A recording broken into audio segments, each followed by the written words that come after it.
पालन व शासकीय योजना या विषयावर एक दिवसीय राष्ट्रीय वेबिनारचे आयोजन केलेले आहे।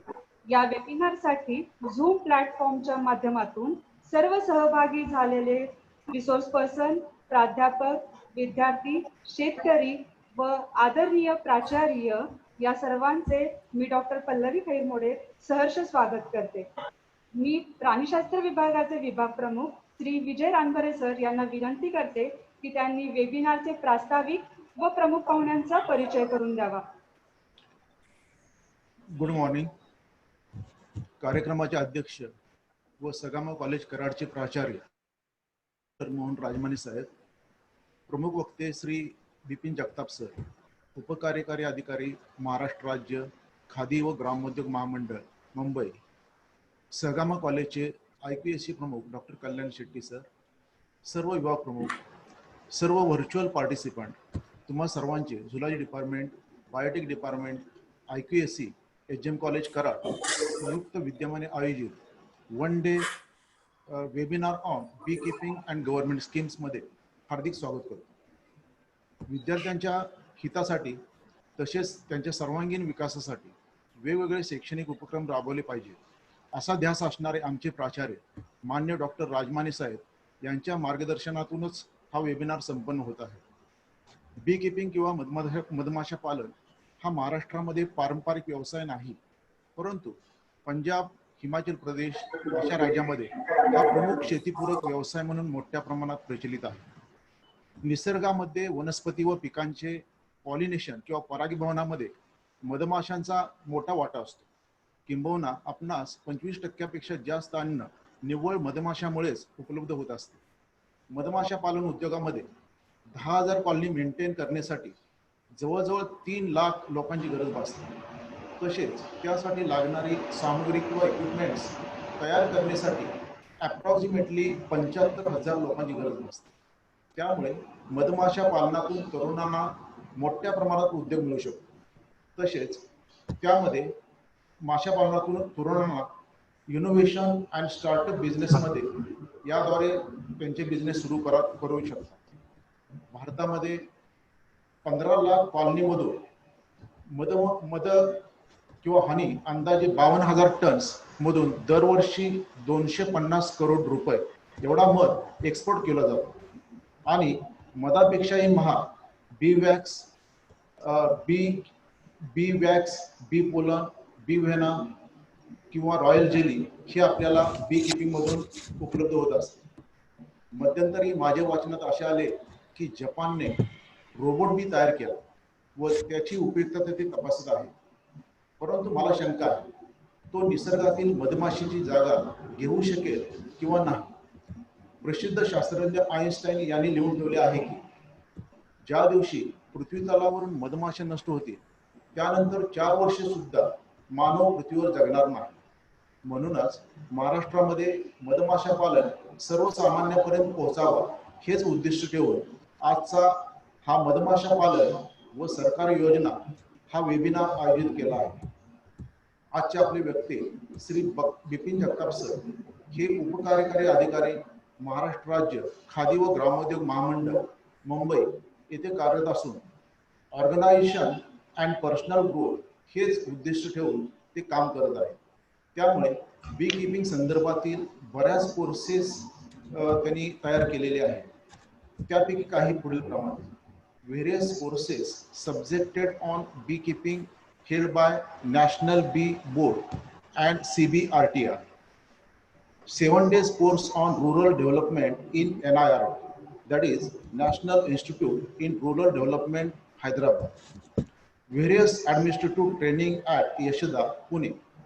तसेच ऑर्गनायझेशन मध्ये सुद्धा त्यांचा अनुभव फार मोठा आहे। उदाहरणार्थ 11 year experience in government organization working in Maharashtra Khadi and Village Industries Board, Mumbai. Of that, 4-year experience as Directorate of Beekeeping, Mahabaleshwar, and 5-year experience in Maharashtra State Khadi and Village Industries Board, holding the designation as District Village Industries Officer for following district: Chandrapur, Solapur, Usmanabad, Satara 118. सगामा college Karad zoology department, biotech department and IQSC मार्फत मी त्यांचे sir स्वागत करतो. पुनश्च एकदा आपणा सर्वांचे हार्दिक स्वागत करतो. धन्यवाद. धन्यवाद रानबरे सर. यानंतर महाविद्यालयाचे आदरणीय प्राचार्य डॉक्टर मोहन राजमाने साहेब यांना विनंती की त्यांनी बहुमोल मार्गदर्शन करावे. नमस्कार. महाराष्ट्र शासनाच्या खादी ग्रामोद्योग मंडळाचे उपमुख्य कार्यकारी अधिकारी माननीय बिपिन जगताप साहेब, प्राध्यापक रानबरे सर, प्राध्यापक डॉक्टर सुतार सर, डॉक्टर गिरीश कल्याण शेट्टी सर, या वेबिनार मध्ये सहभागी झालेले माझे सर्व सहकारी प्राध्यापक, संशोधक, शेतकरी, विद्यार्थी मित्र, आज सद्गुरू गाडगे महाराज महाविद्यालय कराड या महाविद्यालयातील प्राणीशास्त्र विभाग व जैवतंत्रज्ञान विभागाच्या संयुक्त विद्यमाने मधमाशा पालन आणि शासकीय योजना या विषयावर एक दिवसीय राष्ट्रीय वेबिनारचं आयोजन केलेलं आहे. मधमाशी हा एपिस प्रजातीमधील मध गोळा करणारा एक कीटक आहे. आताच प्राध्यापक रानबरे सरांनी सांगितलं की मधमाशी पालन हा एक शेतीपूरक व्यवसाय आपल्या देशातील अनेक राज्यांमध्ये केला जातो. महाराष्ट्रामध्ये देखील काही ठिकाणी हा दिसून येतोय. परंतु या व्यवसायाची व्याप्ती वाढावी, अनेक तरुणांनी हा व्यवसाय शेतीपूरक व्यवसाय करावा आणि त्याला असणाऱ्या शासकीय योजनांची माहिती व्हावी, हा उद्देश डोळ्यासमोर ठेवून आम्ही या वेबिनारचं आयोजन केलेलं आहे. मधमाशी ही फुलातील रसांना किंवा परागांना मधामध्ये बदलविते आणि त्यास आपल्या पोळ्यामध्ये जमा करते. जंगलातून असेल किंवा इतर ठिकाणाहून मध गोळा करण्याची फार प्राचीन परंपरा आहे. आपण पाहतो बाजारामध्ये मधाला मोठ्या प्रमाणावरती मागणी आहे, तो प्रतिसाद चांगला मिळतोय आणि म्हणून हा एक फायदेशीर आणि आर्थिक प्राप्ती करून देणारा उद्योग आहे. त्यापासून निघणारा जे नैसर्गिक मेण असेल त्यामधून देखील आर्थिक लाभ होऊ शकतो. एपिस मेलिफेरा आणि एपिस सेरेना इंडिका या दोन मधमाशा मधुमक्षिका पालन करण्यामध्ये प्रसिद्ध आहेत. आधुनिक काळातील मधमाशा या एका ठिकाणाहून दुसऱ्या ठिकाणी जेथे परागीभवन हमखास होण्याची गरज आहे तेथे घेऊन जाण्यासाठी योग्य आहे आणि यामुळे उत्पादन अधिक मिळते. कर्नाटक राज्यामध्ये जर आपण पाहिलं तर सूर्यफुलाची जी त्यांची शेती आहे त्या शेतीमध्ये मधमाशांच्या पेट्या व्यापारी तत्वावरती ठराविक भाडे देऊन ठेवल्या जातात आणि म्हणून हा शेती शिवाय हा जोडधंदा होऊ शकतो की ज्यामधून चांगला आर्थिक लाभ त्या शेतकऱ्याला होऊ शकेल. आजचा वेबिनार या सर्व गोष्टींनी अतिशय महत्वाचा आहे. हा उद्योग कसा करावा, शासनाच्या कोणकोणत्या योजना आहेत इत्यादी विषयी माननीय बिपिन जगताप साहेब आपल्याला विस्तृतपणे मार्गदर्शन करतील. तरुण पिढीने या व्यवसायाकडे सकारात्मक दृष्टीने पॉझिटिव्ह अॅटिट्यूडने पाहिल्यास त्या तरुणाला निश्चित याचा फायदा होऊ शकतो. एवढंच मी या निमित्तानं सांगतो. पुन्हा एकदा या वेबिनारचे प्रमुख पाहुणे जगताप साहेब आणि सर्व सहभागी मित्रांचं मी महाविद्यालयाचा प्रमुख म्हणून मनपूर्वक स्वागत करतो. या वेबिनारसाठी शुभेच्छा देतो. थांबतो. धन्यवाद. आपल्या बहुमोल मार्गदर्शन व शुभेच्छांसाठी धन्यवाद साहेब. यानंतर वेबिनारचे प्रमुख पाहुणे श्री बिपिन जगताप, उपकार्यकारी अधिकारी, खादी व ग्रामोद्योग कार्यालय मुंबई यांना विनंती की त्यांनी सर्वांना मार्गदर्शन करावे. नमस्कार. महाविद्यालयाचे माननीय आदरणीय प्राचार्य राजमाने साहेब, आपल्या विभागाचे प्रमुख Ranbare sir, Mahesh Gaikwad sir, Pallavi Khairmode madam, त्याचबरोबर कोळेकर मॅडम आणि उपस्थित सर्व शेतकरी, विद्यार्थी, प्राध्यापक बंधू आणि भगिनींनो, विषय खूप महत्वाचा आहे आणि आजच्या विषयाबद्दल मी खरं तर SGM कॉलेजचे मनपूर्वक आभार व्यक्त करतो. सुरुवातीलाच एक अतिशय चांगली संधी अनेक शेतकऱ्यांना, प्राध्यापकांना, विद्यार्थ्यांना उपलब्ध करून दिली त्याबद्दल रानभरे सर आणि प्राचार्य राजमाणे सर यांचं मनपूर्वक आभार व्यक्त करतो.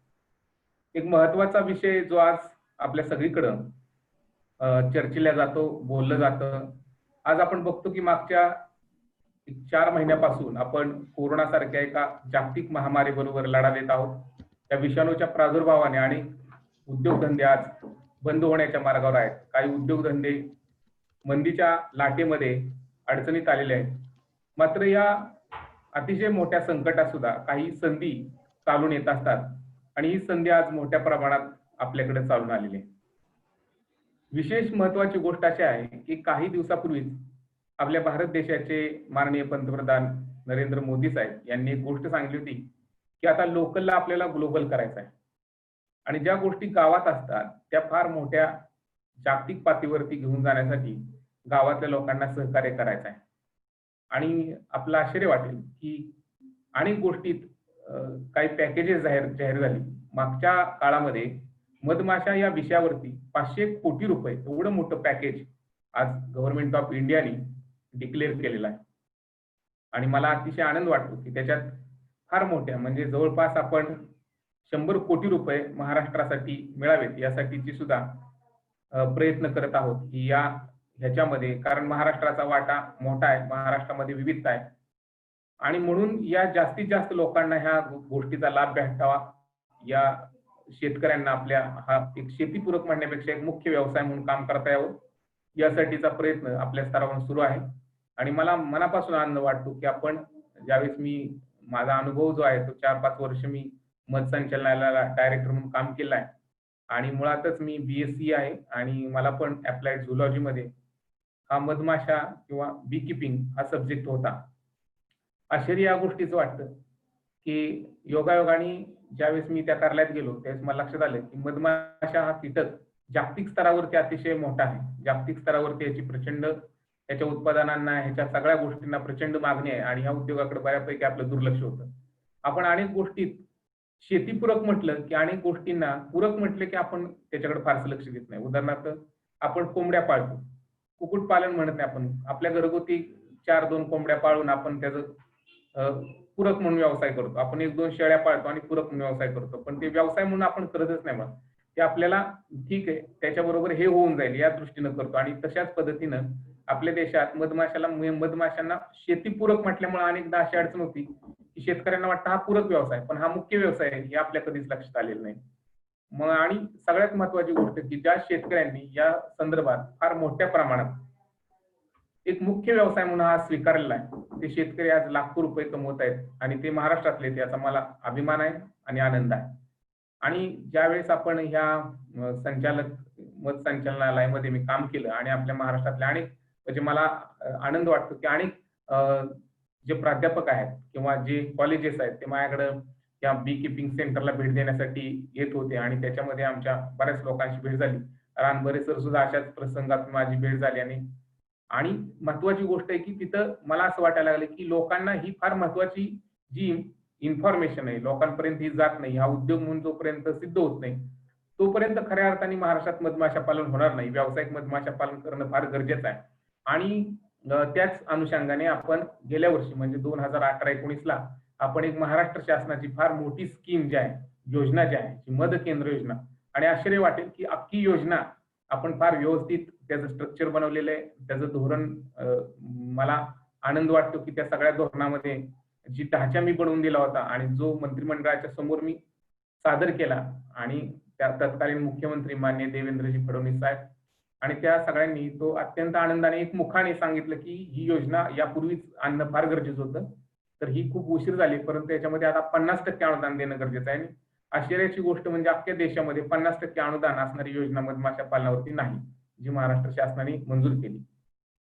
विशेष महत्वाची गोष्ट अशी आहे की मी लाईफ सायकल याच्याबद्दल फारसं काय बोलणार नाही, कारण मला माहिती आहे की आपण अनेक लोकांनी सगळ्यांनी मधमाशांचं लाईफ सायकल जे आहे ते आपण अभ्यास करीत आहात, त्याच्याबद्दल आपल्या सगळ्यांना माहिती आहे आणि त्या सगळ्या गोष्टींची आपण फार व्यवस्थितपणे इन्फॉर्मेशन ठेवतो. आपल्याकडे इन्फॉर्मेशन ठेवणं फार सोपं असतं. आपल्याला अनेक गोष्टींची माहिती असते.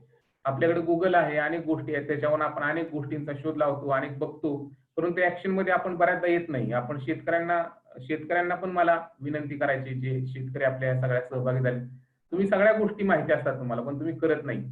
पण आज केवळ आपण ऐकण्यापुरतं मर्यादित न राहता आपण काहीतरी गोष्टी करणं हे फार गरजेचं आहे आणि तुम्ही ते कराल असा मला विश्वास आहे. आणि सगळ्यात महत्वाची गोष्ट की मधमाशा म्हणजे सरांनी जरचा उल्लेख केला, थोर शास्त्रज्ञ अल्बर्ट आइन्स्टाईन म्हणतात की ज्यावेळेस या पृथ्वी तलावर मधमाशांच्या जाती संपुष्टात येतील, त्यानंतर अवघ्या 4 वर्षात मनुष्य जातीचं अस्तित्व संपुष्टात येईल.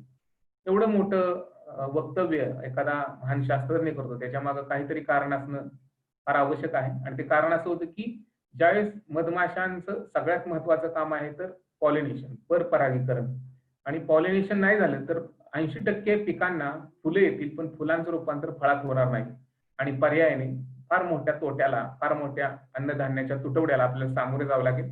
पर्यायाने मनुष्य जातच नव्हे तर अनेक प्राणी, जनावर जी ह्या गोष्टींवरती अवलंबून आहेत, त्या सगळ्यांचं जीवन हे अडचणीत येऊ शकतं.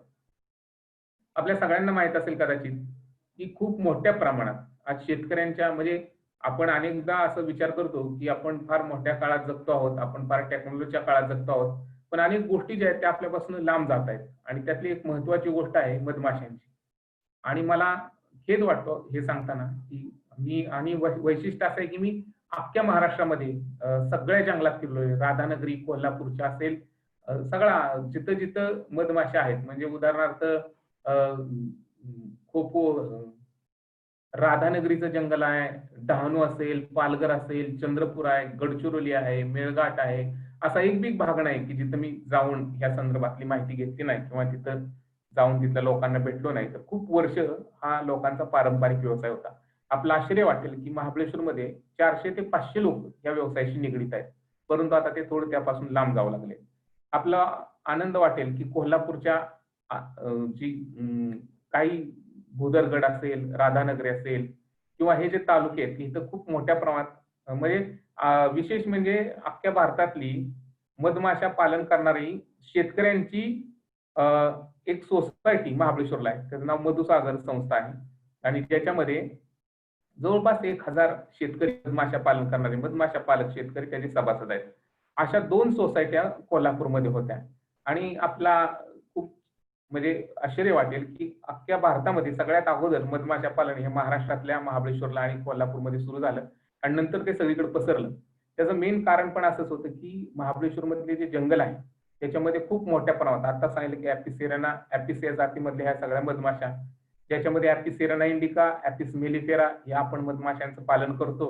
आणि ह्या मधमाशांचं वैशिष्ट्य असं आहे की त्या अत्यंत शांतपणे, फार त्रास न देता ते आपल्या बंद पेटीत, लाकडाच्या पेटीत राहतात आणि त्याच्यापासून आपल्याला अत्यंत सुमधुर, अत्यंत अमृतमय असा हा मध उपलब्ध करून देत असतात. आणि ह्या लोकांनी खूप वर्षापासून या व्यवसायात त्यांनी उडी घेतलेली आहे. हे व्यवसाय ते करत आहेत, परंतु कालांतराने त्या व्यवसायाकडे थोडं त्यांचं दुर्लक्ष झालं, कारण अनेक गोष्टी ज्या असतात त्या आपण बघतो कालांतराने कमी कमी होत जातात. परंतु आज मी मगाशी सांगितल्याप्रमाणे कोरोनाचा प्रादुर्भाव असताना सुद्धा एक संधी जी आहे ती आपल्याला फार मोठी आलेली आहे. वैशिष्ट्य असं आहे की आज लोक आपल्या आरोग्याविषयी फारच संवेदनशील झालेले आहेत आणि ही संवेदनशीलता आपल्या फायदेशी होणार आहे.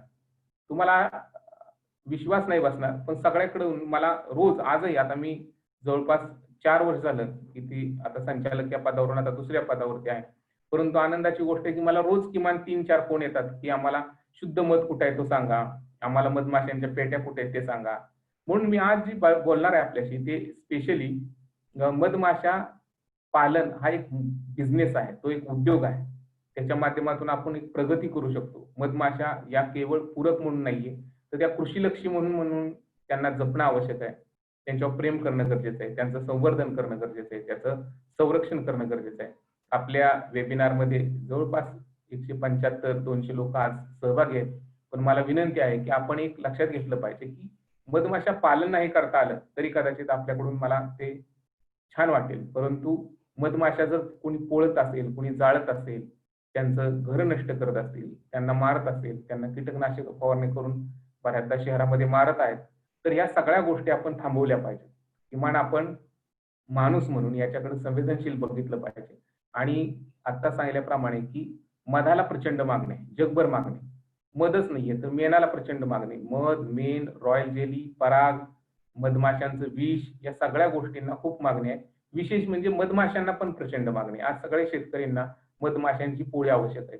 खूप वर्षापूर्वी आपण शेती फार चांगली करत होतो. आपण शेती सेंद्रिय शेती करत होतो. आपण शेणखत टाकत होतो, लेंडी खत टाकत होतो. आपण आपल्या शेतात मधमाशा ठेवत होतो. आणि आश्चर्याची गोष्ट म्हणजे आपली शेती जी होती ती जिवंत शेती, असं मला असं वाटतं त्यावेळेस. जिवंत शेती म्हणून आपण त्याकडे बघत होतो. कारण त्या शेतीमध्ये गांडूळ होते, त्या शेतीमध्ये चिमण्या यायच्या, त्या शेतीमधलं अनेक पक्षी यायचे, त्या शेतीमध्ये साप असायचे, त्या शेतीमध्ये विंचू होते, त्या शेतीमध्ये अनेक गोष्टी अशा जिवंत होत्या. वेगवेगळ्या बॅक्टेरिया होता, काही जीवाणू होते, ज्याचं खतात रूपांतर त्या करायच्या.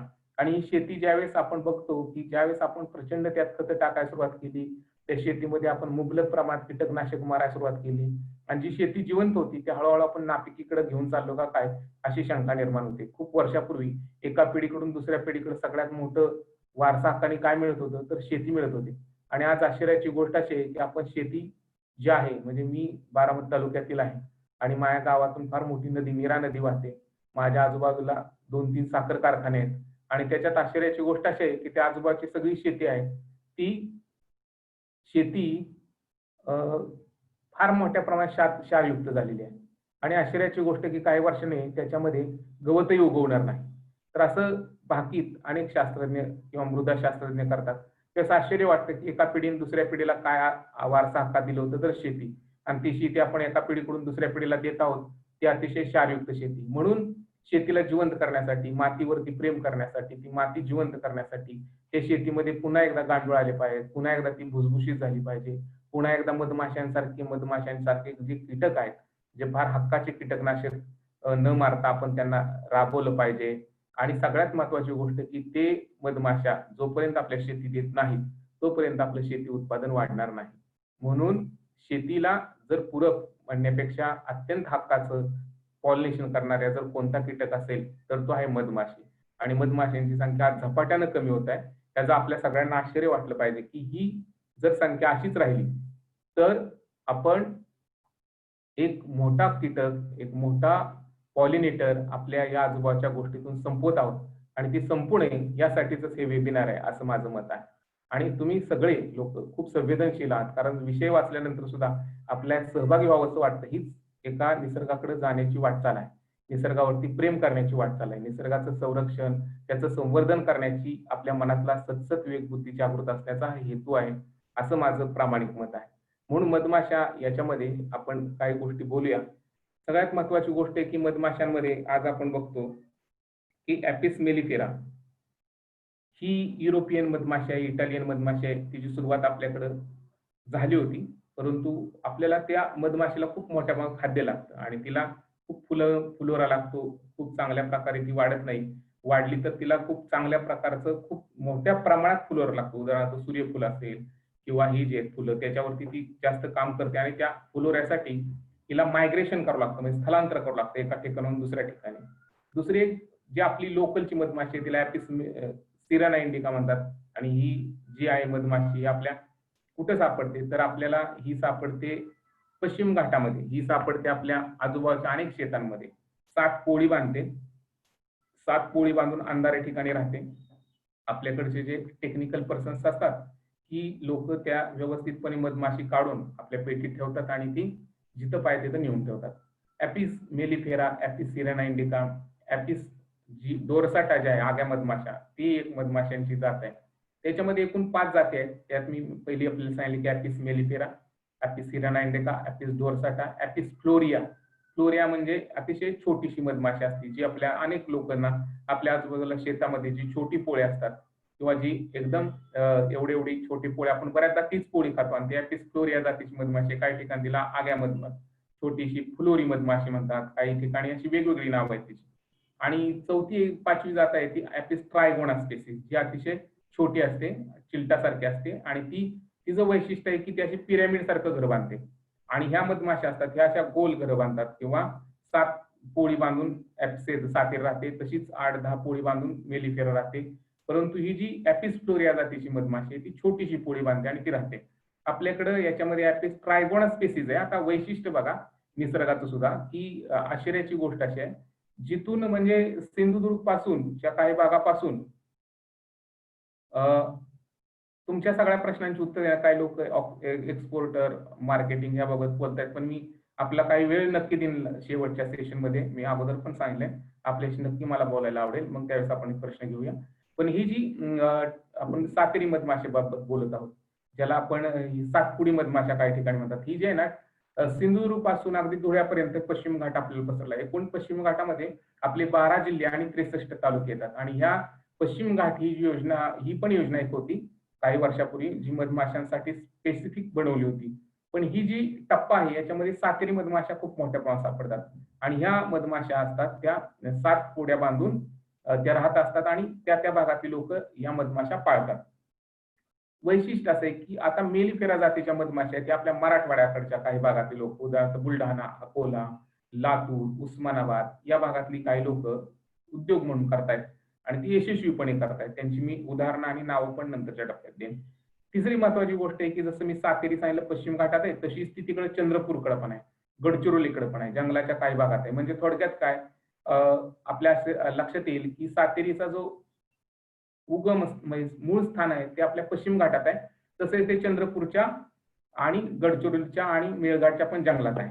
आणि तिथं जी मोठी मोठी झाड आहे त्या झाडाच्या डोलीमध्ये ह्या मधमाशा राहत आहेत, किंवा जिथं त्यांना व्यवस्थितपणे अंधार आहे, खडकाच्या खोबणीत आहे किंवा डोंगराच्या खोबणीत आहे किंवा मातीच्या ढिगाऱ्यात आहे, त्या ठिकाणी त्या मधमाशा व्यवस्थितपणे आपलं राहणं करतायत, त्यांचं स्थान ते आहे. वैशिष्ट्य असं आहे की मी आता एक गोष्ट सांगितली तुम्हाला की फ्लोरियामध्ये ऍपिस फ्लोरिया, जिला आपण छोटी मधमाशी म्हणतो किंवा त्याचं छोटं पोळ असतं एवढं ते आपल्या अनेक शेतात सापडतं, ते खूप मोठ्या प्रमाणात अनेक ठिकाणी ते आपल्याला दिसून येतं. आणि त्या ज्या पोळी आहेत त्याची ती पोळी आपल्याला अनेक शेतकऱ्यांच्या शेतामध्ये दिसतात. आणि त्या सुद्धा ह्या सगळ्या मधमाशा म्हणजे आग्या मधमाशा, सातेरी मधमाशा, मेलिफेरा मधमाशा, ट्रायगोना स्पेसिस आणि ह्या ज्या सगळ्या मधमाशा आहेत ह्यांचं सगळ्यात महत्वाचं काम आहे ते पॉलिनेशनचं. म्हणजे त्या सगळ्या काय करतात की नेक्टर अँड पोलन्स घेतात आणि त्या आपल्या पोळ्यात घेऊन जातात आणि त्या दरम्यान क्रॉस पॉलिनेशन होतं आणि शेती पीक उत्पादनात 35 ते 40% वाढ होते. अनेकदा खूप मोठ्या प्रमाणात 200, 300, 400, 500% वाढ होते. काही सूर्यफुलात तर फार 3000% वाढ होऊ शकते. सफरचंदात तसंच आहे. थोडक्यात काय की ह्या मधमाशा असतात की जेवढ्या शेतीतल्या पिकांना भेटतील, फळांना भेटतील, फुलांना भेटतील, तेवढं जास्त उत्पादन वाढायला मदत होते. आणि पर्यायाने आपल्या आजूबाजूच्या शेतीमध्ये ते खूप मोठ्या प्रमाणात पीक उत्पादन वाढ करणे हेच मुख्यत्वे या मधमाशांचं काम आहे. आता वैशिष्ट्य असं आहे की तुम्ही एक जर लक्षात घेतलं तर म्हणजे मी आपण नक्की सगळे प्राध्यापक विद्यार्थी आहात, आपल्या अनेक गोष्टी कदाचित माझ्यापेक्षा चांगल्या माहित असू शकतात, लाईफ सायकल बद्दल माझ्यापेक्षा तुम्ही चांगलं बोलू शकता, हे अगदी खरी गोष्ट आहे आणि ह्याच्याबाबत माझ्या मनात अजिबात दुमत नाहीये. परंतु काही गोष्टी असतात त्या ज्यावेळेस फील्डवरती जातो आपण अनुभव घेतो त्यावेळेस मला लक्षात येतात. आणि आश्चर्याची गोष्ट की मी असा काही अनुभव घेतला, म्हणजे उदाहरणार्थ आता मला असं नेहमी वाटायचं की आंब्याच्या पिकांवरती मधमाशा काम करतात का, तर आंब्याच्या पिकावरती काय होतं की आंब्याला आहे ना तो स्पंज सारखा फुलोरा असतो आणि तो ना त्याच्यावरती मधमाशांना बऱ्याचदा बसता येत नाही आणि बऱ्याचदा नेक्टर आणि पोलन्स घेता येत नाही. तर वैशिष्ट्य असं आहे की कोकणामध्ये जर गेलो आपण तर ते ट्रायगोना स्पेसिस दिसतात, म्हणजे चिलटासारख्या मधमाशा दिसतात. आणि त्या मधमाशा वैशिष्ट्य असं आहे की त्या मधमाशा बरोबर त्या ह्याच्यातल्या मध घेतात आणि बरोबर तिथे जातात आणि त्या क्रॉस पॉलिनेशन करतात. म्हणजे निसर्गाचं इतकं सुंदर आहे, निसर्ग एवढा छान आहे, निसर्ग इतका व्यवस्थित बॅलन्स करतो प्रत्येक गोष्ट की जिथं मेलिफेरा आणि सातेरी चालणार नाही तिथं ट्रायगोना स्पेसिस दिली, जिथं मोठ्या प्रमाणात सातेरी चालते तिथं सातेरीचं मूळ उगमस्थान केलं, जिथं तेलबियांचं उत्पादन आहे अशा विदर्भामध्ये मराठवाड्यात मेलिफेरा मधमाशा चांगल्या चालतात.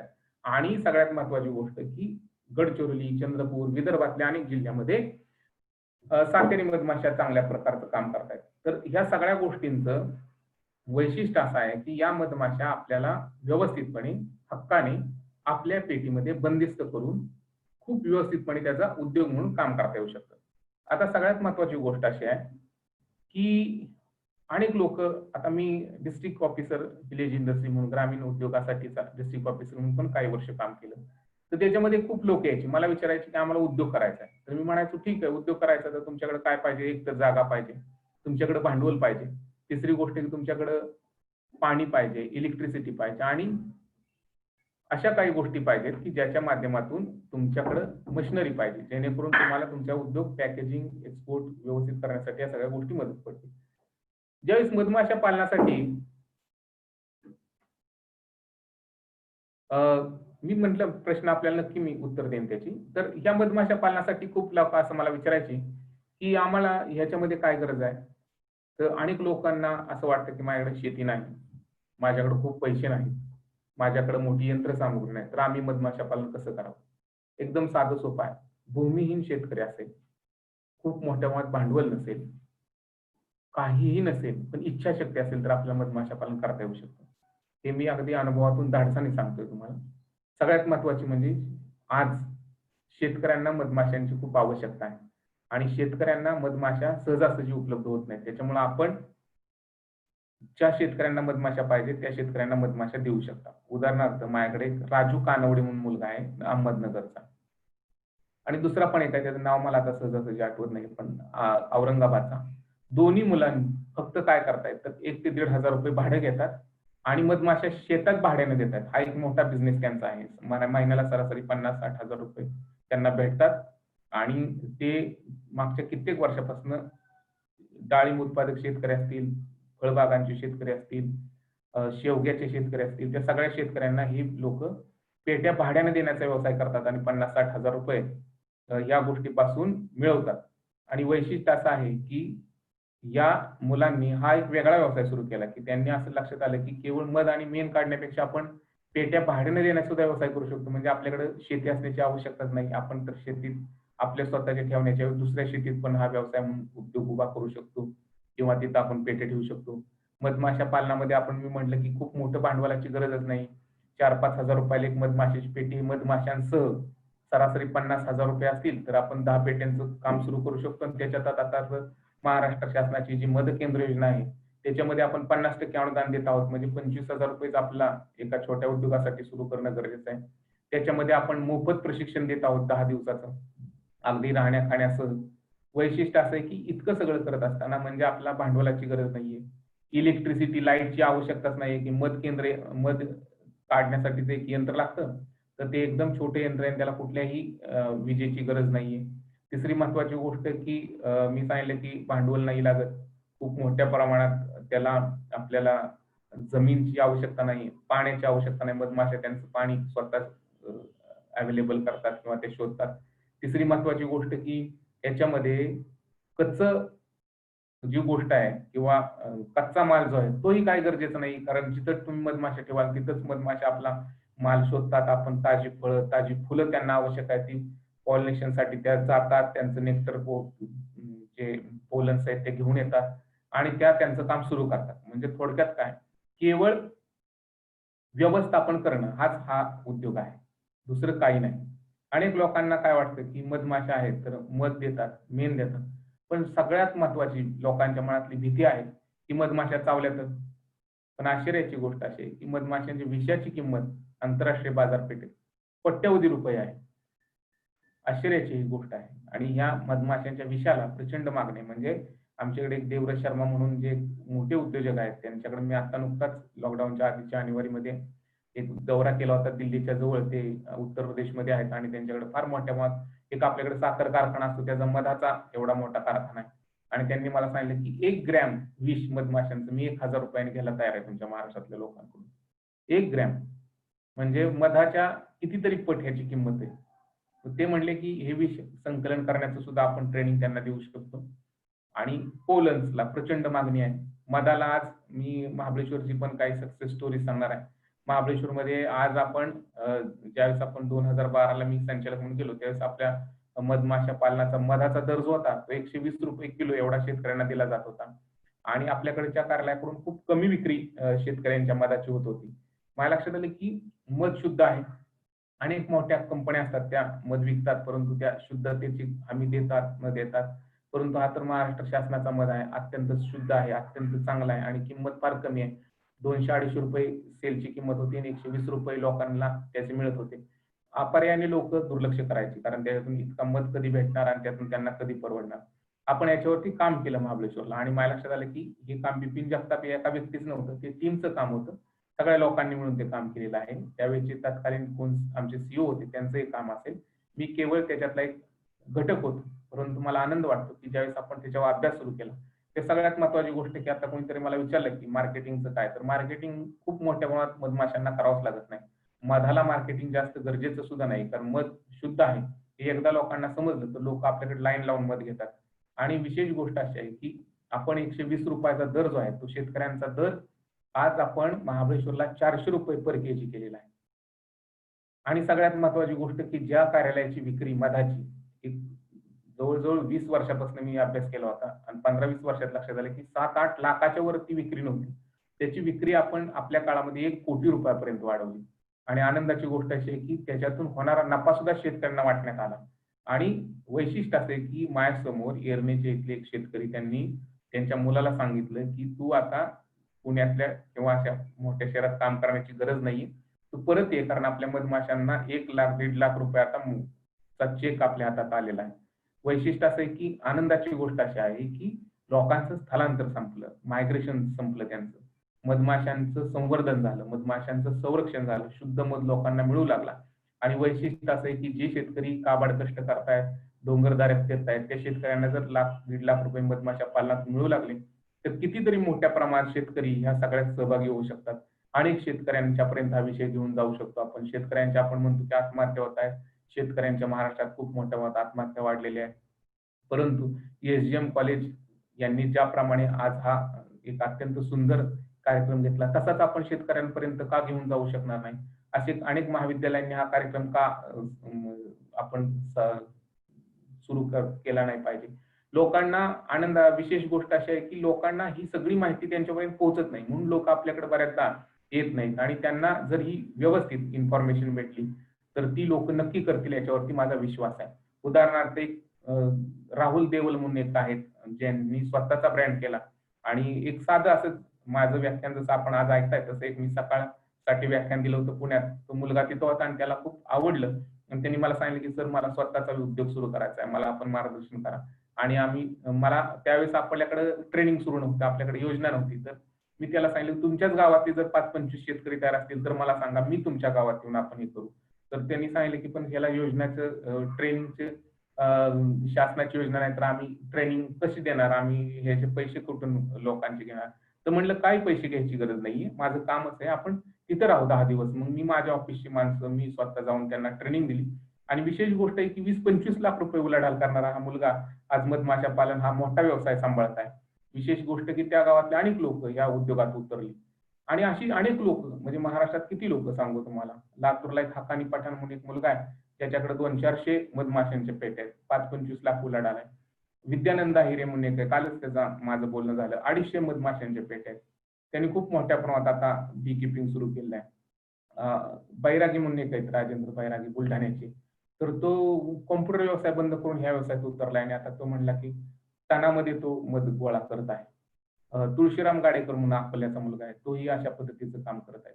जोगी म्हणून एक मुलगा आहे चंद्रपूरचा, शेतकरी आहे, शेती करत करत हा व्यवसाय करतो, आता पूर्ण वेळ हा व्यवसाय करतो, अनेक लोकांना ट्रेनिंग देतो, अनेक लोकांना मधमाशा पुरवतो. या मुलांनी सगळ्यांनी मनापासून हा व्यवसायात उतरले तर त्यांना प्रचंड फायदा झाला. आज त्याची एक आपण साखळी बनवतो, त्याच्या माध्यमातून अनेक लोकांना एकत्र करत आहोत. आणि आश्चर्याची गोष्ट अशी आहे की ही लोक अत्यंत चांगले पैसे कमवत आहेत, लाखो रुपये कमवत आहेत. म्हणजे मला असं आश्चर्य वाटतं की अनेक लोक अनेक ठिकाणी जातात, लाखो रुपये देतात आणि शिपायाची नोकरी करतात. मला या व्यवसायात आपण 1 रुपया न भरता लाखो रुपये कमवू शकता, इतकी मोठी गोष्ट या उद्योगात आपण करू शकता. म्हणून ही शेतकऱ्यांपर्यंत इन्फॉर्मेशन जाणं गरजेचं आहे.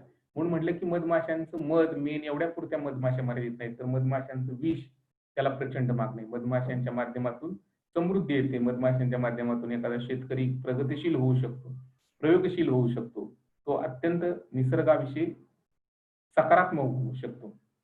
ह्याची सगळी उदाहरणं आहेत.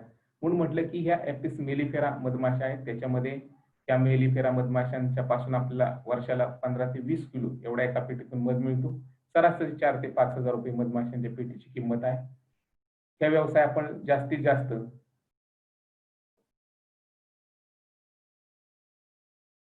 या व्यवसायातून आपण जास्तीत जास्त मधमाशांच्या वसाहती देतो, मधमाशांचे बी बॉक्सेस देतो, सागवानी पेट्या देतो, मधमाशांसाठी लागणाऱ्या ज्या गोष्टी आहेत त्या आपण लोकांना पुरवतो आणि जेणेकरून लोकांना या मधमाशांच्या माध्यमातून जास्तीत जास्त फायदा होईल अशा प्रकारचा हा व्यवसाय आपण लोकांना देतो. दुसरी महत्वाची गोष्ट अशी आहे की या व्यवसायाचा अजून एक चांगला फायदा असा आहे की अनेक लोकांना याच्यातून रोजगार मिळू शकतो.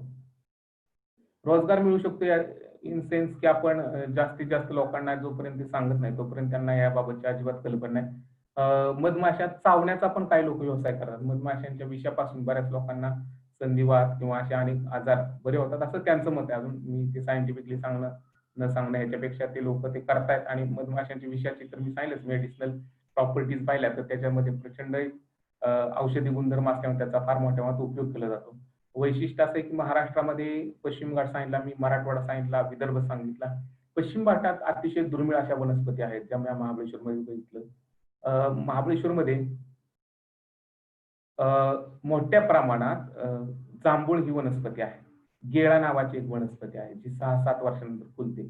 अशा अनेक वनस्पती आहेत ज्याच्या माध्यमातून मधमाशा काय करतात, एका विशिष्ट अशा फुलांवरतीच त्या एकत्र काम करतात. आणि काय होतं की ज्यावेळेस सगळ्या महाबळेश्वरमध्ये जांभूळ फुललेला असतो त्यावेळेस जांभळाचाच मध सगळ्यात मोठा कलेक्ट केला जातो म्हणून आपण त्याला जांभूळ हानी असं म्हणतो.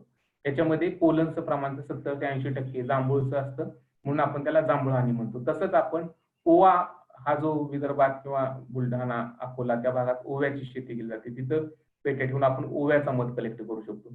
सूर्यफूल आपल्याकडे लातूर, औरंगाबाद, उस्मानाबाद मध्ये मोठ्या प्रमाणात केलं जातं.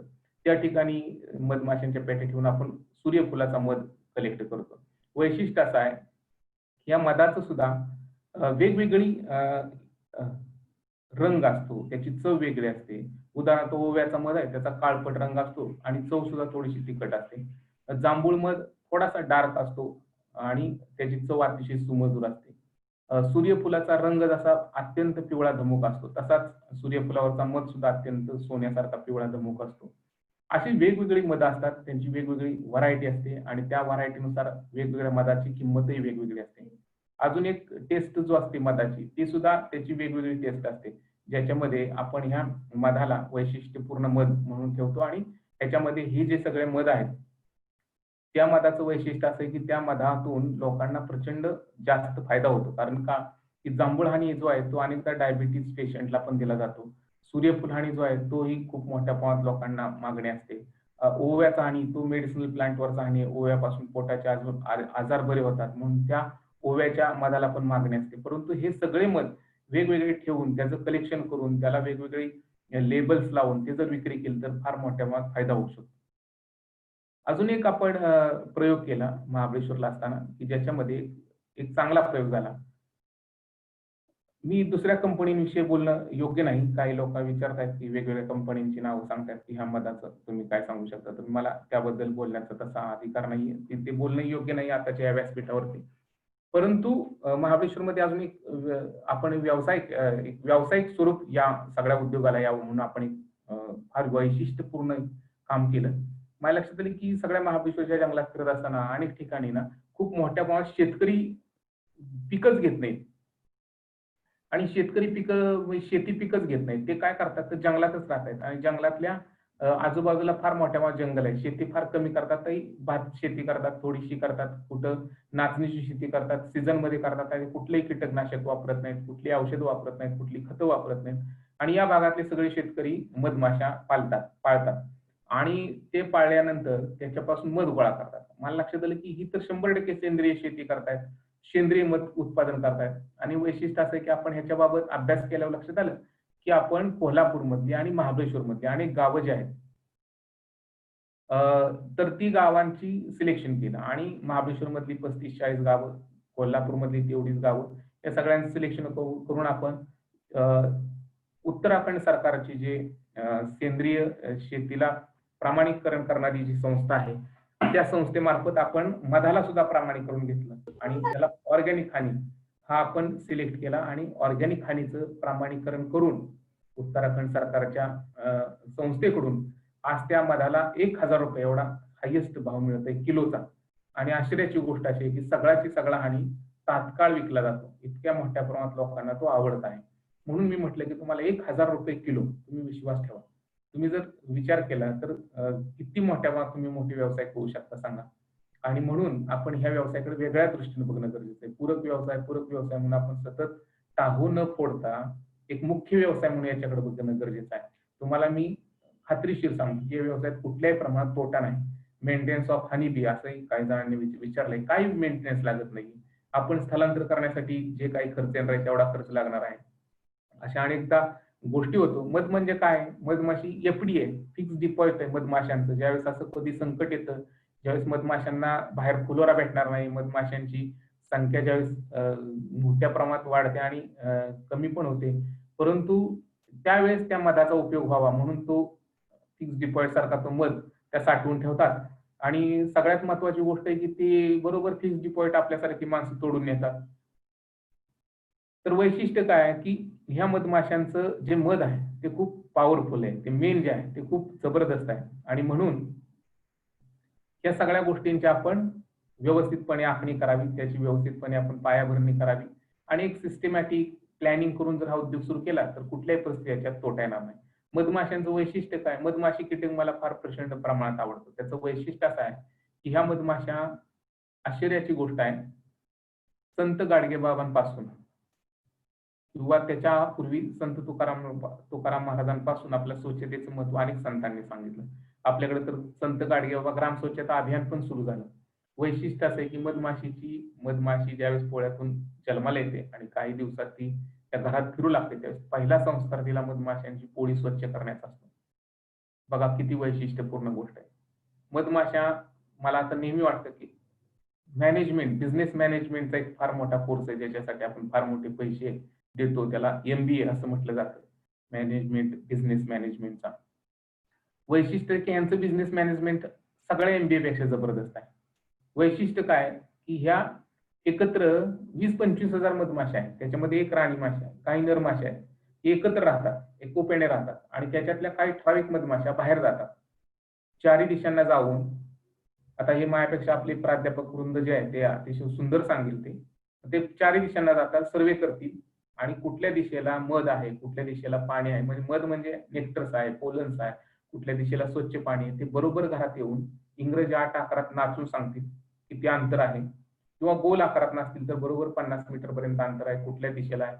तर ह्या सगळ्या गोष्टी ज्या आहेत ते करेक्ट सांगतात इतरांना. मग मधमाशा सगळ्या बाहेर पडतात, मग त्या दिशेला जातात आणि त्या दिशेला गेल्यानंतर सगळ्या मधमाशा मग मध कलेक्ट म्हणजे नेक्टर कलेक्ट करायचं काम करतात, पोलन्स कलेक्ट करायचं काम करतात आणि मग आपल्या घरात येतात.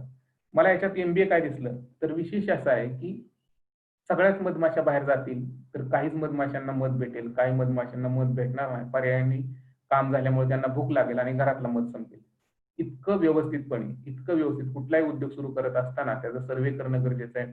उद्योग कसा चालेल, आपल्याला इथं शक्य आहे का, इथं आपण स्थायिक झालो तर आपलं सगळं कुटुंब कबिला व्यवस्थित चालेल का, याबाबतचा इतका सुंदर अभ्यास मधमाशांशिवाय कोण करू शकतो. सगळ्यात महत्वाची गोष्ट की आपण अनेकदा आता प्रचंड उकाडा, आता मी चंद्रपूरला पण होतो, 42-43 डिग्री सेल्सिअस तापमान जायचं, आता तर 48 डिग्री सेल्सिअस पर्यंत जातं. आणि मी महाबळेश्वरला होतो, काही ठिकाणी थंडीच्या दिवसामध्ये मी पहाटे 5 वाजता उठून बघितलं होतं तर वेण्णा लेक म्हणून आहे, तिथं बर्फाची चादर झाली होती, दवबिंदू गोठले होते, इतकं थंडी होते. आणि त्या काळात सुद्धा मी मधमाशांच्या पोळ्यामध्ये तापमापी घेऊन टेम्परेचर तपासण्यासाठी गेलो आणि मला आश्चर्य वाटलं की मधमाशांच्या पोळ्याची जी टेम्परेचर आहे ते 20-25 डिग्री सेल्सिअसच्या बरोबर मध्ये होतं. आणि 42 डिग्री सेल्सिअस तापमान असणाऱ्या चंद्रपूरला पण गेलो, तिथं त्यावेळेस तपासलं त्यावेळेस तिथंही तेवढंच टेम्परेचर मला आढळलं. विशेष बघा, आपण ज्यावेळेस प्रचंड गरमी असते त्यावेळेस आपण AC लावून घर कूल करतो, थंडी असते त्यावेळेस आपण हीटर लावतो, पण मधमाशा स्वतःहून आपलं घर कूल ठेवण्याचं किंवा त्यांना घर उबदार ठेवण्याचं काम करतात. इतकं वैशिष्ट्यपूर्ण काम कोण करू शकतं. जबरदस्त आर्किटेक्ट, जबरदस्त इंजिनियर कोण असेल तर मधमाशा आहे. म्हणजे ऑस्ट्रेलियातले अनेक घरं मधमाशांच्या इंजिनिअरिंग वरती चाललेत. मधमाशाचं 1 mm छोटा सुद्धा चुकत नाही. षटकोनी आकाराची घरं बरोबर पोळ्या बांधण्या, अशी पोळ्या असं बांधल्यामुळं त्याच्यामध्ये खालच्या स्तरामध्ये मधमाशांची अंडी, पिल्ले, लार्वा, प्युपा आणि नंतरच्या टप्प्यात वरच्या 1/3 टप्प्यात बरोबर मध साठवला जातो आणि मधाची पोळ्या अशी बांधली जातात, जेणेकरून किती वारा आलं, कितीही तुम्ही बघितलं असेल की कितीतरी मोठी वादळ आली, किती वारा आला तरी मधमाशांची पोळी कधी तुटून पडलेली झाडावरून खाली दिसत नाहीत, किंवा एखाद्या धरणाला जरी असली तरी ती पोळी तुटलेली आहे असं आपण कधी बघत नाहीये. इतकी वैशिष्ट्यपूर्ण बांधणी आहे. आपल्याकडे तर वैशिष्ट्य असं आहे की खूपदा आपण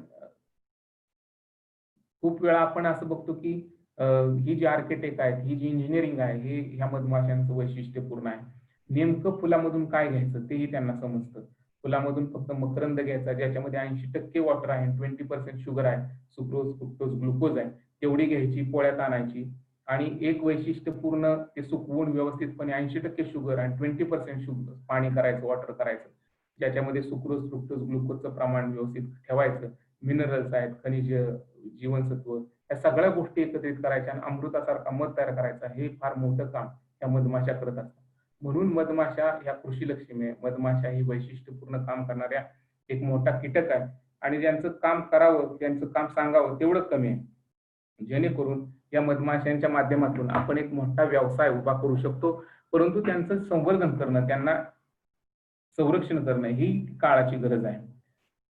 इतक्या सगळ्या मोठ्या गोष्टी आपण ज्यावेळेस बोलतो त्यावेळेस आपण एक लक्षात घेतलं पाहिजे की जी योजना आहे ती मी आपल्याला दाखवतो की आपण ही एक मदत केंद्र योजना जी आहे शासनाची, ती आता नुकतीच सुरू झाली आहे आणि हिचं वैशिष्ट्य असं आहे, हे महाबळेश्वरचं आपलं शासकीय बंगला क्रमांक 5 हे महाबळेश्वरला ऑफिस आहे. त्याचा दूरध्वनी क्रमांक 02168 260 264 असा आहे आणि हे इंग्रजकालीन कार्यालय आहे. याच्यामध्ये 1947 पासून मधमाशा पालनाचा इतिहास इथं सुरू झाला आहे. महाबळेश्वरसाठीच पूर्वी हे कार्यालय होतं आणि महाबळेश्वरच्या लोकांनाच याच्या माध्यमातून आपण ट्रेनिंग देत होतो. त्या 4-5 जिल्ह्यांसाठी, कोल्हापूर, महाबळेश्वरसाठी, पण आता हे सगळीकडे आपण ह्या बाबतीतलं काम सुरू केलं आहे. आणि वैशिष्ट्य असं आहे की ह्याच्या माध्यमातून आज शेतकऱ्यांना ट्रेनिंगचं फार मोठी इन्स्टिट्यूट आपण इथं उभं केलं आहे. आज 8000 स्क्वेअर फीट एवढं मोठं बांधकाम इथं नवीन झालेलं आहे. हे बंगल्याच्या पाठीमागच्या बाजूला आहे आणि इथं आपण मोठ्या प्रमाणात शेतकऱ्यांना ट्रेनिंगची आणि त्यांना राहण्याची सुद्धा एक सुविधा केली आहे. 1980-81 पासून आता ही योजना नुकतीच महाराष्ट्र शासनाने मंजूर केलेली आहे. या योजनेचं नाव आहे मध केंद्र योजना. निवडले कार्यक्षेत्र प्रशिक्षण सुविधा आणि मार्गदर्शन उपलब्ध करून देणे योजनेचा मुख्य उद्दिष्ट आहे. मधमाशांच्या वसाहती ज्या आहेत, आता त्याला आपण वसाहती ज्या आहेत त्याची कमतरता आहे, म्हणून वसाहती निर्माण करून त्या ज्या गरजू शेतकऱ्यांना ते पुरवठ्याचं केंद्र तिथं निर्माण करणं असं ह्याचं वैशिष्ट्य आहे. वैशिष्ट्य अजून एक गोष्ट अशी आहे की या उद्योगाकडे युवक असतील, शेतकऱ्यांना आकर्षित करणं आणि पथदर्शक प्रकल्प राबवणं, उद्योगाचा प्रचार प्रसिद्धी करून जास्तीत जास्त लोकांना ह्याच्याकडे आणणं. शहरी भागात होणार, मी आता सांगितलं की स्थलांतर थांबणं फार महत्वाचं आहे. रोजगार निर्मिती करणं गरजेचं आहे आणि निसर्गात हे जे मकरंद आणि पराग आहेत ते तसे वाया जातात, म्हणून ते उपयोगात आणून ते साधन संपत्तीच ते जतन करणं हे फार गरजेचं आहे. आणि एकूणच राज्यातील अन्नधान्य उत्पादन वाढवणे, मध उत्पादन वाढवणे आणि सगळ्यात महत्वाची गोष्ट सेंद्रिय शेती आणि ग्राहकांना दर्जेदार मध पण उपलब्ध करून देणं, शेतीची वाढ आणि निसर्गाची जपणूक करणं हे या योजनेचं वैशिष्ट्य होतं. योजनेचा उद्देश मी आपल्याला आता सांगितला त्याप्रमाणे ह्या उद्देशानुसार हे करतं. ह्याच्यामध्ये काय काम करता येऊ शकतं, तर याच्यामध्ये आपण मधमाशा पालन करणाऱ्या शेतकऱ्यांना आपण मधपाळ म्हणतो आणि मधपाळासाठी आपण प्रशिक्षण व साहित्य 10 मधपेट्यांचं युनिट त्या एका मधपाळाला देतो, ज्याच्यामध्ये 50% अनुदान दिलं जातं. आणि जे प्रगतीशील आहेत किंवा आपण ट्रेनर्स म्हणतो त्याला, ट्रेनिंग पुढच्या काळात त्यांच्या मार्फत आपण देण्याचं आपल्या योजनेत आहे. त्यांना आपण मधमाशांची 50 मधपेट्या देतो, याच्यामध्ये आपण 50% अनुदान देतो ह्याच्यात सुद्धा. आता ह्याचं विशेष प्रशिक्षण पण आहे. अनेक लोकांना असा एक समज आहे, उदाहरणार्थ काही प्राध्यापक आहेत त्यांना पण इच्छा आहे की बाबा ह्याचं एक प्रॅक्टिकल ट्रेनिंग घ्यावं. आपण तर अभ्यास भरपूर केलाय, पण आपण मधमाशा कशा हाताळाव्यात, मधमाशा चावल्यावर कशी मजा घ्यावी, या संदर्भात आपले काही इच्छा असतील तर त्याही पूर्ण करण्यासाठी आपण विशेष प्रशिक्षण देतो. त्याच्यामध्ये आपण मोफत प्रशिक्षण आहे आणि ज्यांना छंद प्रशिक्षण पण आपण याला म्हणू शकतो. आणि ह्याच्यामध्ये आपण जनजागृती मेळावे, शिबिरं पण घेऊ शकता. तर ह्या सगळ्या गोष्टी याच्यामध्ये आपल्याकडे आहेत.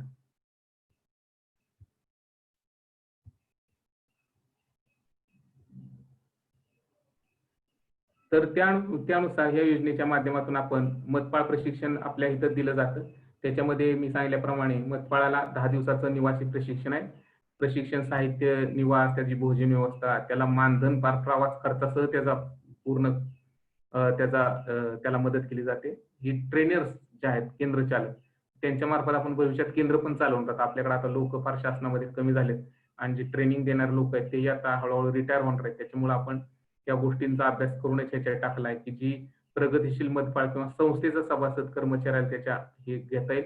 त्याचं पण 20 दिवसाचं निवास प्रशिक्षण आहे. त्या सेमच आहे. त्याच्यात प्रशिक्षण साहित्य दिलं जातं, मोफत ट्रेनिंग आणि त्याची राहण्याची व्यवस्था, भोजनाची व्यवस्था पण केली जाते. आता हे मी सांगितल्याप्रमाणे विशेष ट्रेनिंग काही लोकांना देण्याची आवश्यकता आहे. हे प्रशिक्षण लाभार्थी म्हणजे ज्यांना इच्छा आहे की हे प्रशिक्षण घ्या, उदाहरण शासकीय सेवेतील काय अधिकारी कर्मचारी असतात किंवा आवड आहे, शेतकरी आहेत, शाळा कॉलेजचे विद्यार्थी आहेत, ज्येष्ठ नागरिक आहेत, निवांत आहेत, ज्यांना सध्या काय निवांत कार्यक्रम असल्यामुळे अशा लोकांची इच्छा असेल तर त्यांनाही आपण त्याच्यामध्ये हे ट्रेनिंग देऊ शकतो. त्याचे 5 दिवसाचं ट्रेनिंग आहे आणि त्याच्यात ते मुदतीचं छंदाचं प्रशिक्षण आहे.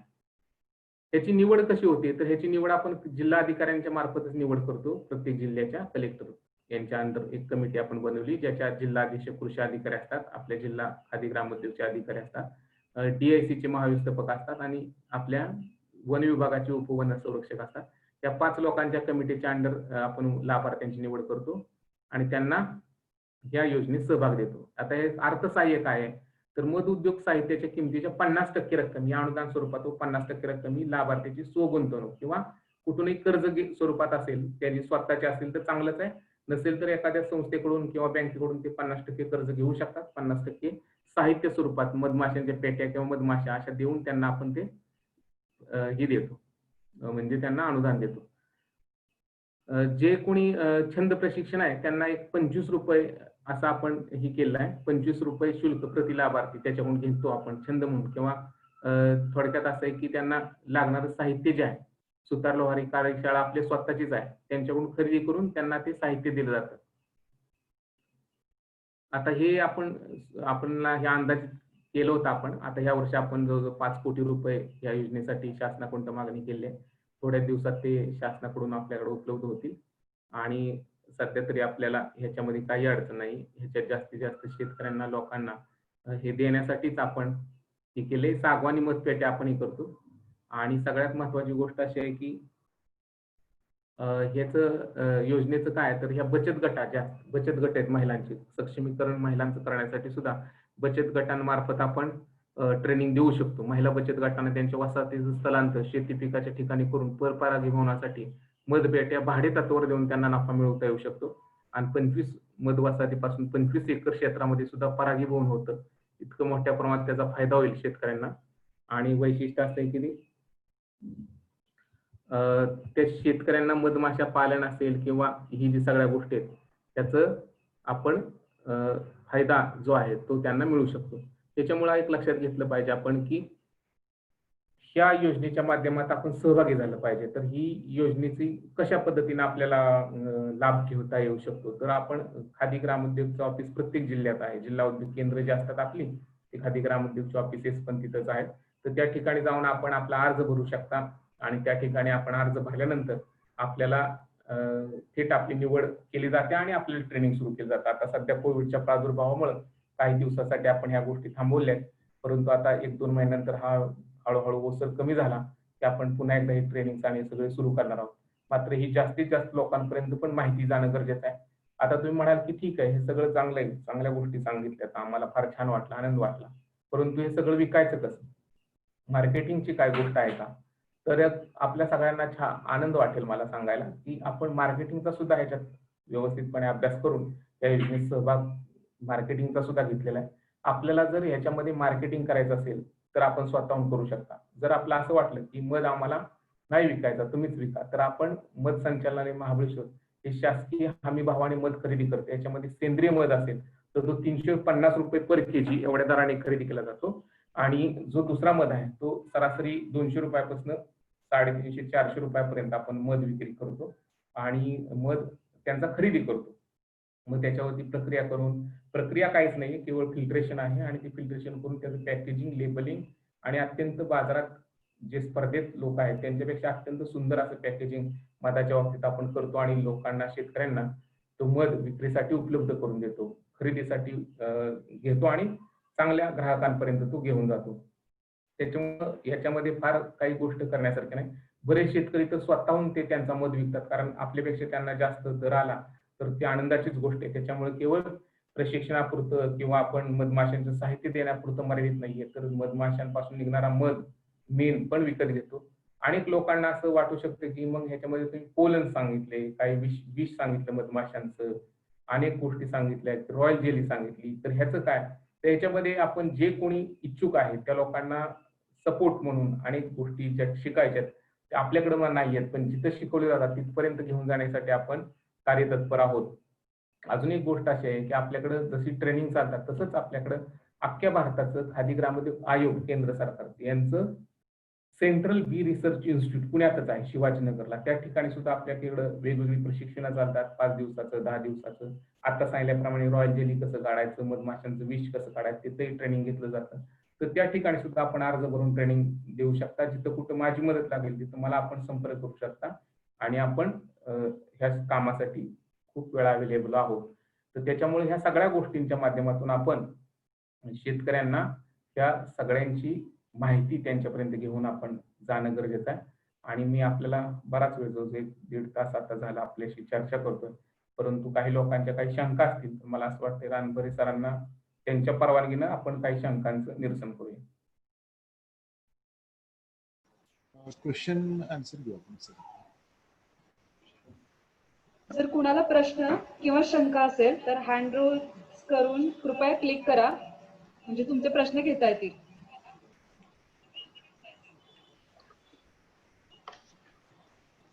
मॅडम विचारा प्रश्न, कुणाकडे नावाने विचारा. सर इथे चॅट बॉक्स मध्ये काही प्रश्न आलेत, तर मी तुम्हाला ते विचारते, मग त्याचे आन्सर्स द्या म्हणजे कळतील सगळ्यांनाच. Professor Rajmane Mulani, director school of life science, SRNT university Nanded मधून क्वेश्चन आलाय sir. How we can start this activity at the university level? एकदम चांगला प्रश्न आहे हा. सरांना मी सांगू इच्छितो की आपण युनिव्हर्सिटी लेवलवरती पण हा प्रकल्प सुरू करू शकता. आपण याच्यासाठी लागणारे जे बी बॉक्सेस आणि वसाहत आहेत त्या आपण आपल्याकडून देण्यासाठीच प्रयत्न करूया. विशेष म्हणजे मागचे जे आपले माननीय गव्हर्नर साहेब होते, विद्यासागर राव साहेब, त्यांच्यावर पण या संदर्भातली एक बैठक झाली होती आणि कुलगुरूंच्या बरोबर पण चर्चा झाली होती आणि त्यांनी तयारी दाखवली होती की आपल्या महाविद्यालयात या वसाहती ठेवून त्याच्या माध्यमातून आपण लोकांना, आपल्या विद्यार्थ्यांना प्रॅक्टिकली याचा अभ्यास देऊया. परंतु एक वैशिष्ट्य असं आहे की त्याच्यामध्ये काय झालं की आपल्याकडे जी महाविद्यालय किंवा कृषी विद्यापीठ आहे त्या ठिकाणी खूप वेळा फुलोरज आहे तो बऱ्याचदा कमतरता पडते आणि मग ते मायग्रेशन नाही झालं तर मग माशा मरून जातात. म्हणून ती एक अडचण आहे. तर तिथं जर चांगला फुलोरा असेल तर आपण जास्तीत जास्त शेतकऱ्यांना ती माहिती देऊन किंवा आपल्या विद्यार्थ्यांना देऊन तिला आमचा जो टेक्निकल पर्सन आहे तो आपल्या मदतीसाठी मी देऊ शकतो. तर दुसरा प्रश्न असा आहे की explain the information about marketing line और एक्सपोर्ट और अदर मार्केटिंग स्ट्रॅटेजीज. हो, मी आता सांगितलं तुम्हाला की आता आपल्याकडे मधाला आहे ना, तुम्ही अजिबात चिंता करू नको, मार्केटिंगची करू नका, कारण मधाला चांगलं मार्केटिंग अवेलेबल आहे.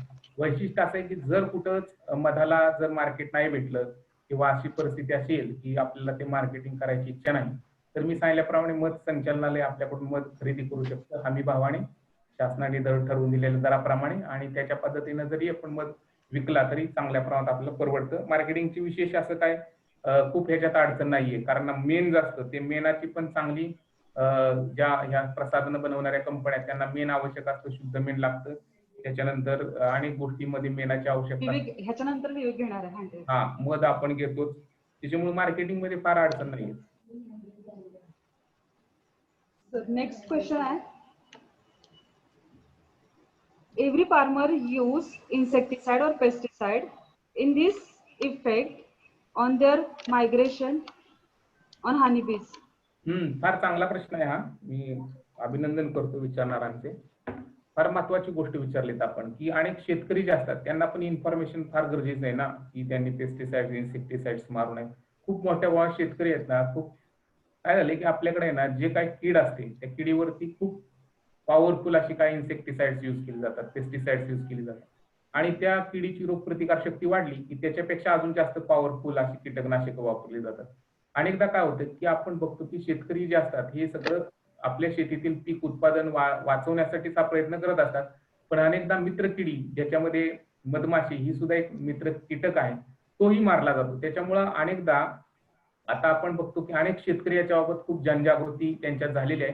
काही शेतकरी सेंद्रिय कीटकनाशक आणि पेस्टिसाइडचा यूज करत आहेत आणि सगळ्यात महत्वाची गोष्ट की आपण ज्यावेळेस मधमाशांच्या पेट्या त्याच्या शेतात ठेवू त्यावेळेस आता जी मुलं हे काम करतायत ते त्यांच्याकडे स्टॅम्प पेपर लिहून देतात की बाबा ह्या मधमाशा आमच्या मरणार नाहीत आणि मधमाशांना जोपर्यंत आपल्या शेतात पॉलिनेशनसाठी आहेत तोपर्यंत कीटकनाशकं मारायची नाहीत. पण ज्या शेतकऱ्यांना आता उदाहरणार्थ डाळिंबावरती किंवा अशी काही पिकं आहेत की ज्याच्यावरती मधमाशांना पेक्षा सुद्धा ती पीक वाचवण्यासाठी कीटकनाशक मारणं गरजेचं आहे. अशा वेळी आपण ते कीटकनाशक आहे त्याची फवारण्या संध्याकाळी कराव्यात दिवस मावळल्यानंतर. म्हणजे काय होतं की दिवस उगवेपर्यंत मधमाशा आपल्या पेटीत येतात आणि 7-8 तासात त्याचा प्रभाव कमी होतो. पर्यायी मधमाशांची जी मृत्यू आहे तो त्याच्यापासून वाचू शकतो. सर, अभिजित माने सर आहेत, त्यांचं काही क्वेश्चन्स आहेत.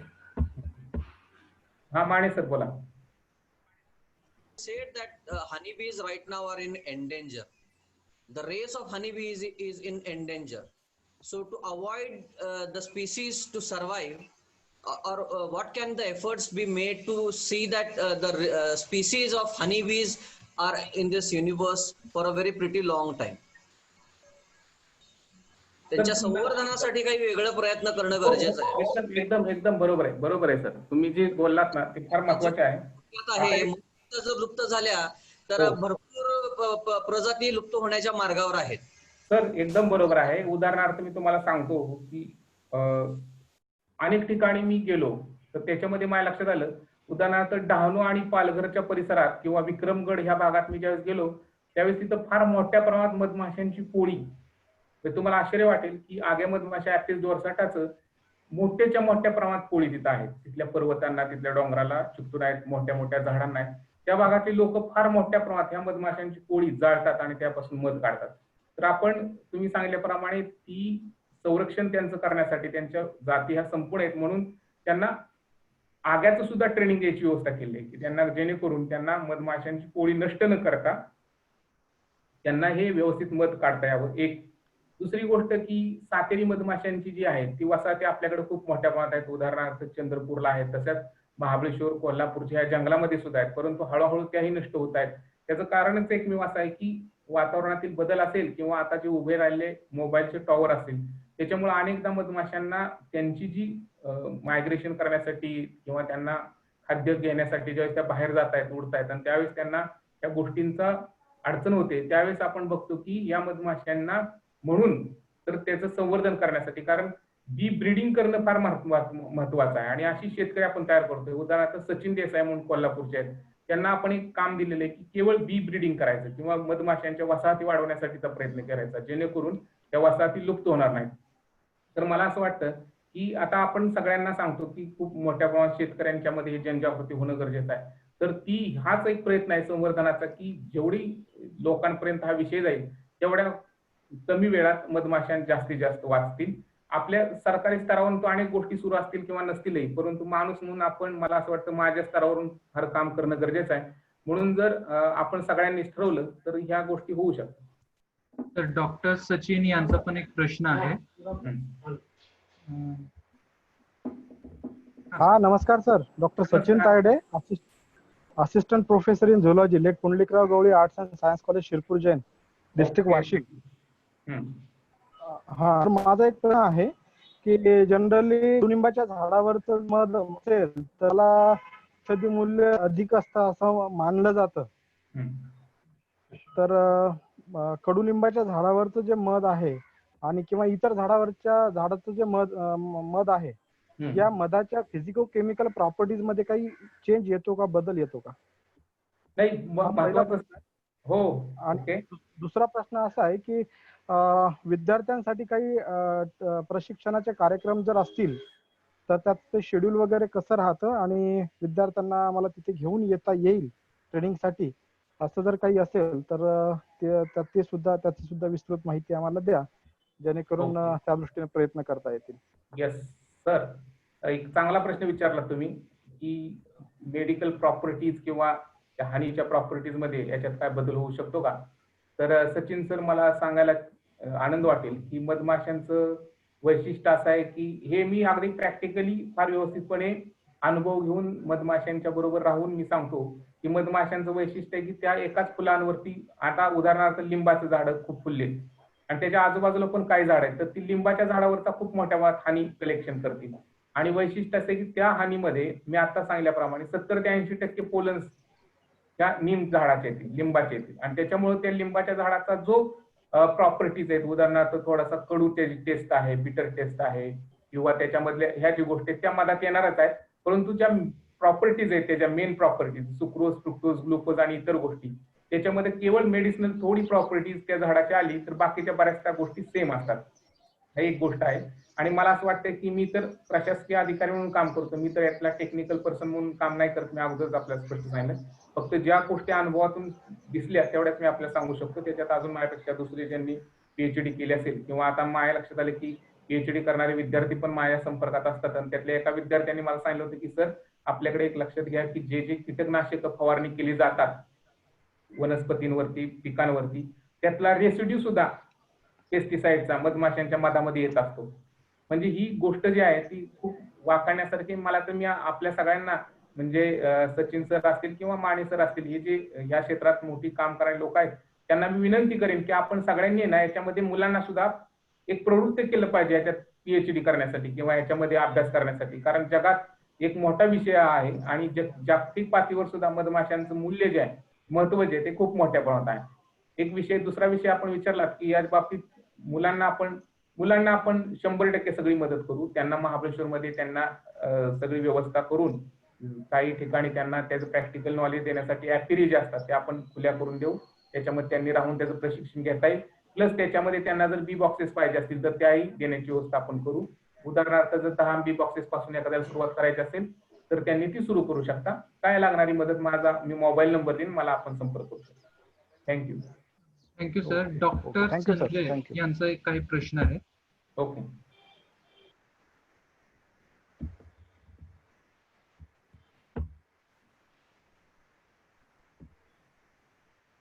सर, बोला. अनम्यूट. काय नाव केलं ना तुम्ही, डॉक्टर संजय हाजी? हा सर, नमस्कार, बोला. सर, महाराष्ट्रातील शिक्षकांसाठी, विद्यार्थ्यांसाठी जशी योजना आहे तसं महाराष्ट्राच्या लगतच्या राहणारे जे लोक आहेत, शेतकरी आहेत, जर ते इंटरेस्टेड असतील तर त्यांनाही तसं ट्रेनिंग भेटेल का महाबळेश्वरला? हा, कोण बोलतो सर, काय नाव? हॅलो. हा, डॉक्टर साहेब. Sanjay Niture. Okay sir, doctor साहेब, तुम्ही सांगताय की हा बरोबर आहे, मला लक्षात आलं. महाराष्ट्राच्या आजूबाजूचे जे राज्य असतील तर त्यातल्या काही सीमावर्ती भागातल्या लोकांना आजूबाजूच्या राज्यातील जे लोक आहेत मराठी भाषिक आहेत, पण त्यांना बाउंड्री लिमिटेशन मुळे फायदा मिळेल का नाही मिळेल? हा, याच्यामध्ये एक गोष्ट सांगतो मी. एक तर पहिली महत्वाची गोष्ट आहे की याच्यामध्ये महाबळेश्वरला किंवा आपलं जी योजना मी सांगितली तिथं महाराष्ट्र शासनाचीच आहे. त्याच्यात एकच महत्वाचा पहिलाच नियम आहे की तो महाराष्ट्राचा रहिवासी असावा. त्याच्यामुळे त्याची जी शासनाचा निर्णय आहे, तो शासन निर्णय जो आहे त्याप्रमाणे त्यांना तर ते घेता येणार नाही. पण त्याच्यात मला एक गोष्ट सांगावीशी वाटते की आपण आहे ना, आपण ह्यांना ज्यांची इच्छा आहे त्या सगळ्यांची जर यादी पाठवली तर आपण हे नॅशनल, आपल्याकडे सेंट्रल बी रिसर्च इन्स्टिट्यूट जे आहे, जे देशाचंच आहे, त्या ठिकाणी आपण 5 ते 10 दिवसात त्यांना प्रशिक्षण देऊ शकतो. आणि त्याची फी अगदी नॉमिनल आहे, कदाचित ते मोफत येऊ शकतात. ओके. अच्छा अच्छा अच्छा. किती प्रशिक्षक असावे लागतील मग त्यासाठी? तसं काय नाही, 1-2 लोक असतील तरी त्यांची बॅच पूर्ण झाली की ते बोलवतील त्यांना. 25 लोकांची बॅच असते, ज्याच्यामध्ये जी लोक येतील, ज्यांना इच्छा आहे त्यांना आपण प्रशिक्षण देण्याची व्यवस्था करून मी तिथं बोलतो त्यांचे सांगून. म्हणा की तुमचे कॉन्टॅक्ट डिटेल्स शेअर करा. चालतंय सर, तुमचा नंबर घेतो मी आणि कॉन्टॅक्ट करतो. Okay, thank you. तर क्वेश्चन भरपूर आहे, मला वाटतं क्वेश्चन खूप आहेत आणि ते न संपणारे आहेत. हा, तर तुमचा कॉन्टॅक्ट नंबर आम्ही शेअर करू नंतर. ओके. आपण पुढे सेशन कंटिन्यू करू. हो हा मॅडम कंटिन्यू. मधाप्रमाणेच गोड शब्दात मधमाशा पालन व शासकीय योजना या विषयावर आपण सखोल मार्गदर्शन केले, त्याबद्दल मी कॉलेजच्या वतीने, विभागाच्या वतीने आपली खूप खूप आभारी आहे. यानंतर जैव व तंत्रज्ञान विभागाचे विभाग प्रमुख डॉक्टर A.U. सुतार यांना विनंती की त्यांनी आभाराचे गोडकाम करावे. धन्यवाद मॅडम. नमस्कार.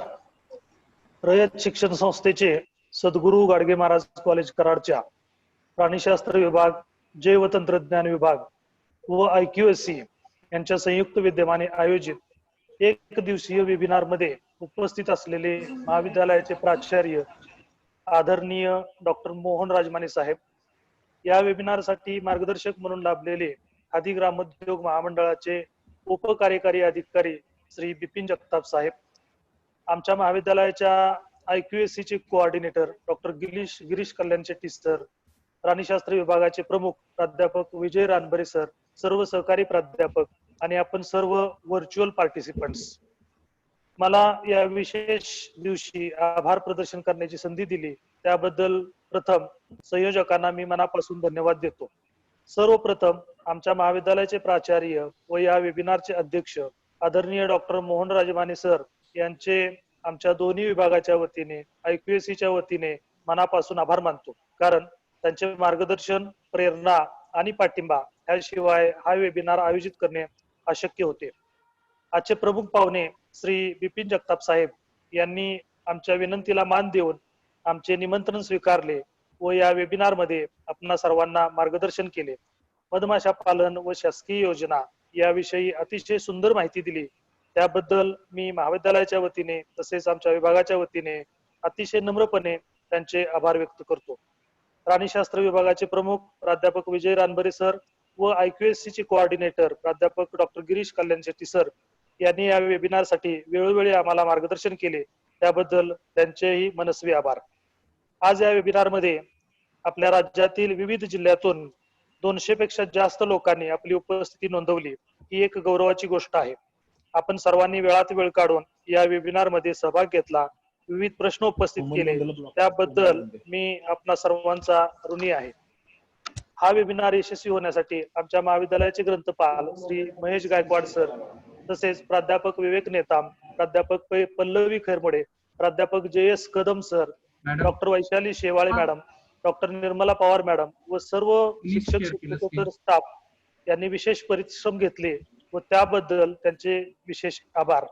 आणि पुन्हा एकदा आपणा सर्वांचे आभार मानतो व माननीय अध्यक्षांच्या परवानगीने हा वेबिनार संपला असे जाहीर करतो. सर एक मिनिट. धन्यवाद सर एक मिनिट, फीडबॅक लिंकचं सांगा madam. Khairmode madam, feedback link कुठे टाकलं? सर्व पार्टिसिपेंटसाठी फीडबॅक लिंक आणि सर्टिफिकेट हे वेबिनार ग्रुपवरती लिंक सेंड करण्यात येईल आणि ती भरून दिल्यानंतरच तुम्हाला सर्टिफिकेट तुमच्या मेलवरती पाठवण्यात येईल. धन्यवाद. हा एक मिनिट, मला एक अनाउन्समेंट करायचे की सर्वांनी आपले व्हिडिओ सुरू करावेत. डिजिटल सेल्फी एक घ्यायचा आहे सगळ्यांचा. व्हिडिओ सर्वांनी सुरू करावेत कृपया आपले.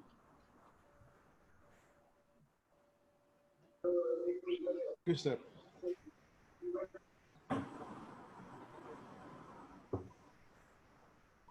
Thank you very much. एकच मिनिट, सेकंड पेज.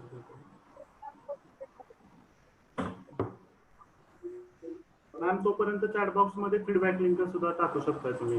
हा सर, टाकते. ओके.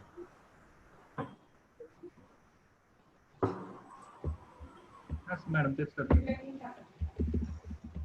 Just 2 minute.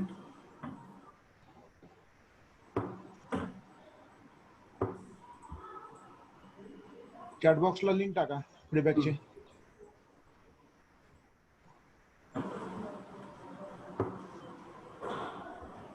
मी लोकन करतोय मी.